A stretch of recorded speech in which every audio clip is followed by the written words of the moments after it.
V osrčju zasavskih hribov ob reki Savi leži mesto Hrastnik s slikovitimi okoliškimi kraji, kjer na dobrih 58 kvadratnih kilometrov površine prebiva nekaj manj kot 10 tisoč prebivalcev.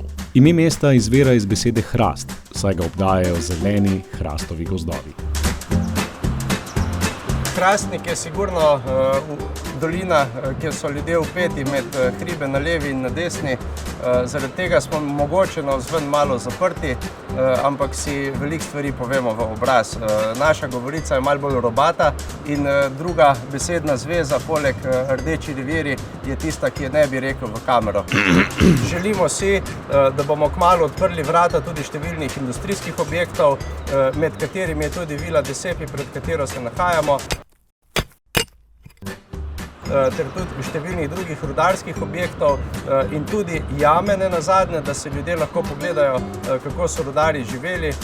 Zasavje je znano po svoji industrijski zgodovini, rudarski in steklarski dediščini, danes pa velja za razvojno naravnano regijo, ki ima dobre infrastrukturne povezave in privlačne pohodniške poti.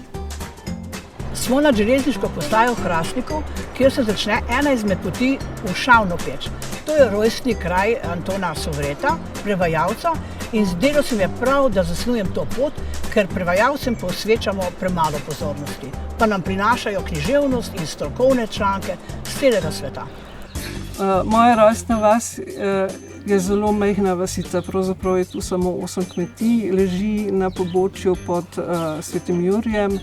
Zgoraj so pečine in menda imajo po teh pečinah Šavna peč ime. Ogledate si lahko tudi obnovljeno kaščo in Sovretov spominski kotiček. Kužno znamenje iz 17. stoletja in se lahko spočijemo pod enim izmed 8 kozolcev. Hedvika Pavlica Kolman je bila kot Sovretova sovaščanka pobudnica spominskega obeležja v Šavni peči, prevajalčevi rojstni vasi, ki so ga odkrili leta 1998.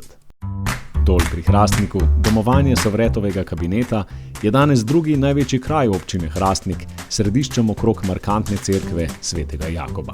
Na Društvu slovenskih književnih prevajalcev pa že dlje časa gojimo Sovretov utrip. Namreč že iz 60. let podeljujemo našo največjo tradicionalno Sovretovo nagrado, ki jo podeljujemo za vrhunske prevode iz tujih jezikov v slovenščino.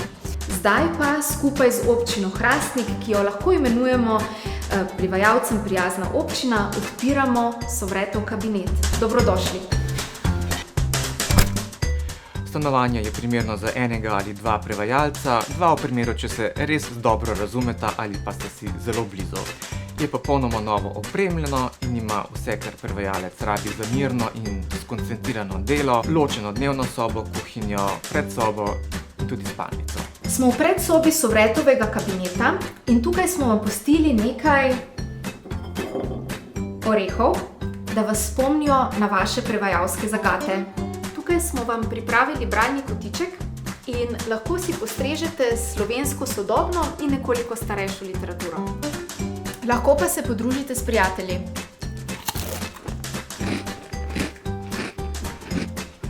Kraji z bogato rudarsko tradicijo in idilično naravo nudijo navdihujoče okolje za poglobljeno prevajalsko delo. Poleg hrastniške knjižnice Antona Sovreta in bukvarne Zmajeva luknja bo nedvomno tudi Sovretov kabinet, rudnik besednih zakladov in vrelec jezikovnih vragolij. Vabljeni v Sovretov kabinet.